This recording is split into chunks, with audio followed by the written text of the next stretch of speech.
गेल्या 3 दिवसांपासून लातूर जिल्ह्यात होणाऱ्या हलक्या ते मध्यम पावसामुळे शेतकऱ्यांना मोठा दिलासा मिळालाय। जळकोट, उदगीर, अहमदपूर, चाकूर, औसा आणि निलंगासह सर्व तालुक्यांमध्ये रखडलेल्या खरीपाच्या पेरण्यांना वेग आला असून पिकांची वाढही चांगली होते। मात्र हा पाऊस पिकांसाठी उपयुक्त असला तरी जलसाठ्यांसाठी समाधानकारक नाही। जिल्ह्यातील 8 मध्यम आणि 135 लघु प्रकल्पांमध्ये सध्या केवळ 13.69% पाणीसाठा आहे आणि 2 दिवसात साठ्यात विशेष वाढ झालेली नाही। त्यामुळे प्रकल्प अद्याप तहानलेलेच असून आगामी काळात चांगल्या पावसाची गरज असल्याचे चित्र आहे।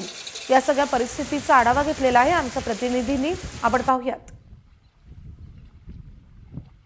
गेल्या 3 दिवसापासून लातूर जिल्ह्यात सर्वदूर हलक्या आणि मध्यम स्वरूपाचा पाऊस आहे। मागील अनेक दिवसापासून असल्या स्वरूपाचा पाऊस झालाच नव्हता। ज्या पेरण्या जवळपास 60 ते 65% पेरण्या पूर्ण झाल्या होत्या, मात्र उर्वरित ज्या 40 ते 45% पेरण्या होत्या त्या थांबलेल्या होत्या। या पावसामुळे आता पेरण्यांना वेग येईल। लातूर जिल्ह्यातील जळकोट, उदगीर, अहमदपूर, चाकूर, लातूर ग्रामीण, औसा, निलंगा आदी तालुक्यामध्ये या पावसामुळे रखडलेल्या खरीपाच्या पेरण्यांना वेग आला असून पेरणी झालेल्या पिकांची वाढ ही आता या पावसामुळे जोमानं होती। मात्र हा पाऊस पिकांसाठी लाभदायक ठरला असला तरी लातूर जिल्ह्यातील जलसाठ्याच्या दृष्टीने अद्याप समाधानकारक ठरलेला नाही।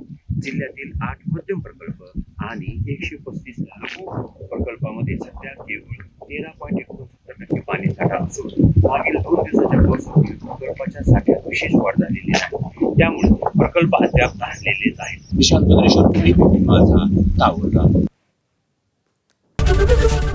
एबीपी माझा, उघडा डोळे बघा नीट।